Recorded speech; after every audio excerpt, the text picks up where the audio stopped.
Hello, my friends. I am very happy you are here today. Find a quiet place, take a slow breath, and imagine the soft light of early morning in India.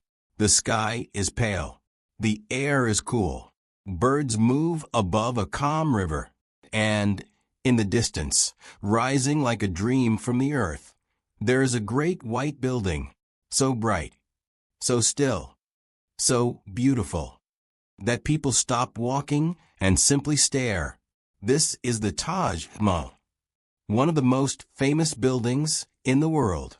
But behind its beauty, there is a story of love, loss, power, patience, and human hands that worked for many years to create something unforgettable. Our story begins in the 17th century, in the time of the Mughal Empire. In those years, much of India was ruled by a powerful emperor named Shah Jahan. He lived in great palaces, wore fine clothes, and commanded armies. But like many people, even an emperor could not protect his heart from sorrow. His beloved wife was Mumtaz Mahal. Her real name was Arjamand Banu Begum. And she was not only his wife, she was his trusted companion. She traveled with him, stayed close to him, and was deeply important in his life. Then, in the year 1631, she died during childbirth, and the world of the emperor changed forever. Try to imagine that moment. A great ruler, surrounded by servants, soldiers, banners, and riches, but feeling something empty and broken inside. The grand halls would still be there. The jewels would still shine. The empire would still move forward, but the person he loved was gone. Many stories say Shah Jahan was full of grief, and from that grief came a huge idea. He would build a mausoleum, a tomb, not dark and heavy, but full of light, beauty, balance, and peace. He wanted a place that would carry her memory into the future, a place that would speak without words, a place the world would never forget. The emperor chose Agra, a great city on the Yamuna River. The place was special. The river bent near the land, and the water brought movement, reflection, and life. The Taj Mahal would stand on the right bank of that river, inside a vast garden complex, not as one lonely building, but as the shining heart of a larger world of gates, paths, trees, water channels, and carefully planned spaces. This was not an accident. Mughal builders loved order and symmetry. They wanted the whole place to feel calm, balanced, and almost perfect, as if heaven itself had touched the earth for a moment. Work began in 1632, and then the long labor started, not for a few months, not for a year, but for many years. The main mausoleum was completed in 1648, while other parts of the complex, including the mosque, guest house, gateway, and outer areas, were finished later, by about 1653. So when people say the Taj Mahal took about 22 years to complete, they are speaking about a very long human effort, stone by stone, line by line, design by design. It was not magic, even if it looks magical today. It was patience, skill, planning, and the steady work of countless people. And what people those workers were. Imagine the sight in those years, the noise of tools, the sound of animals pulling heavy loads, the heat of the sun, the dust in the air, the calls of overseers, the careful hands of artists, the strength of laborers. UNESCO notes that around 20,000 men worked on the Taj Mahal. Think of that number for a moment. 20,000. Some cut stone, some shaped marble, some carried materials, some carved flowers, some wrote elegant calligraphy, some planned gardens, some solved engineering problems, and every one of them was part of something much bigger than himself. The main building was made of beautiful white marble, and that choice changed everything. White marble does not sit quietly like ordinary stone. It lives with the light. In the soft morning, it can look pale and gentle. At noon, it can glow bright and strong.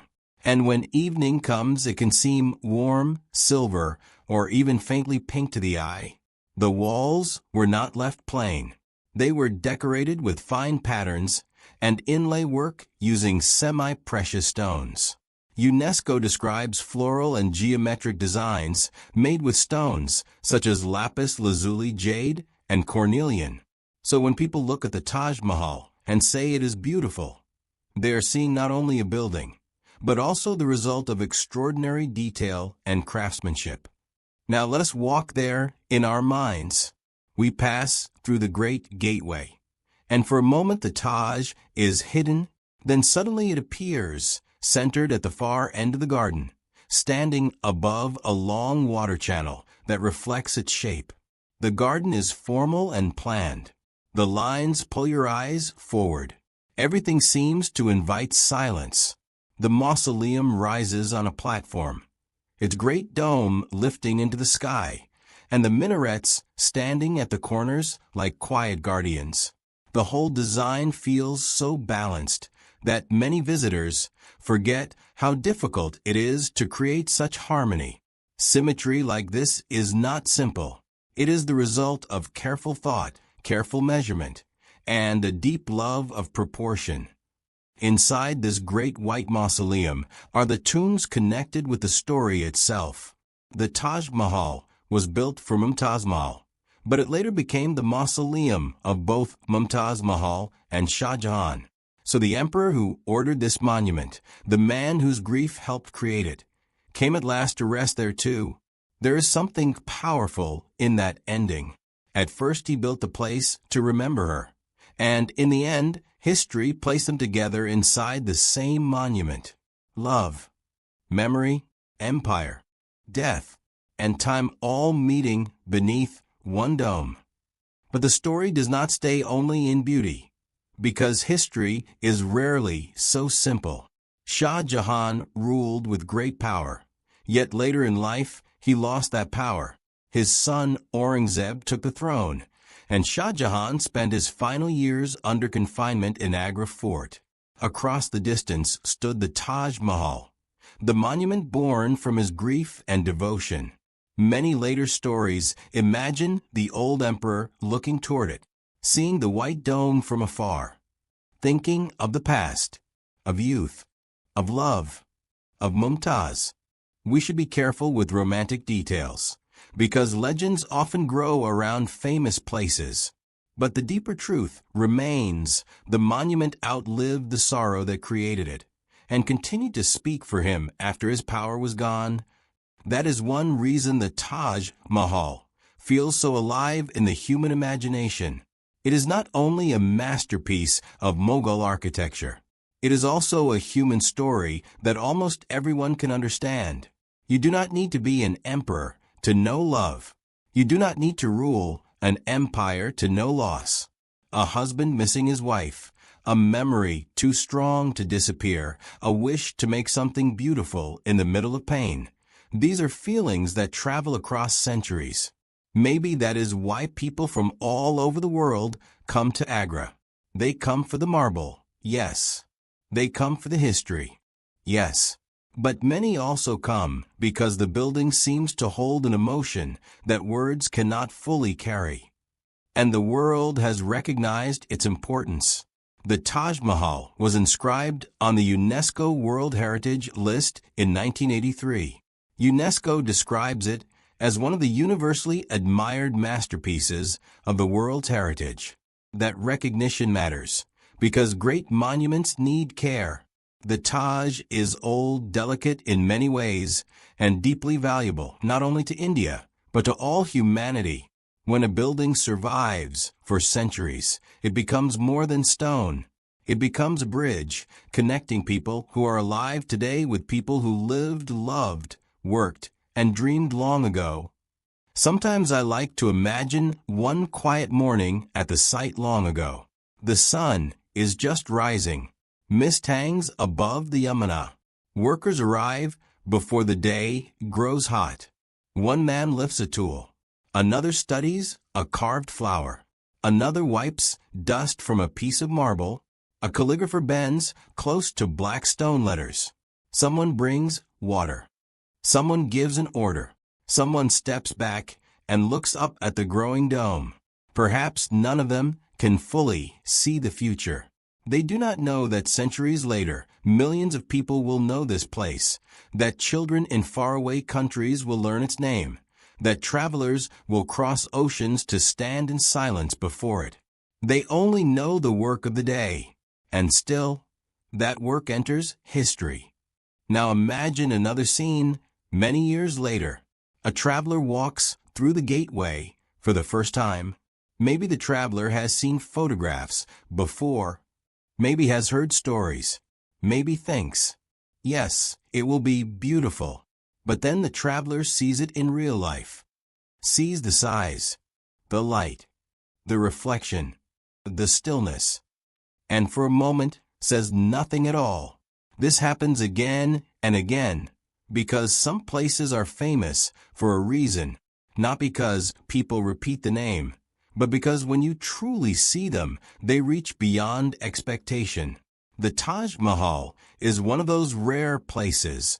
It is grand, but not cold elegant, but not distant, majestic, but also full of tenderness. So what is the Taj Mahal, really? Is it a tomb? Yes. Is it a work of architecture? Yes. Is it a symbol of the Mughal Empire? Yes. Is it a monument to love and grief? Also yes. It is all of these things together. That is why it remains so powerful. It stands beside a river in Agra, built in the 17th century by order of Shah Jahan in memory of Taj Mahal, completed through years of work by thousands of people, and still shining into our own time, quiet, white, patient, and almost dreamlike. A building can be stone, but sometimes when history and feeling meet, stone begins to speak. Thank you for listening to this story with me. I hope it brought you a little wonder and a little peace. You are doing something beautiful every time you listen and learn English like this. Step by step, word by word, you are growing stronger. Tell me what place or true story you would like to hear next. And if you enjoyed this gentle journey, please like, comment, and subscribe. I would love to see you again for another story very soon.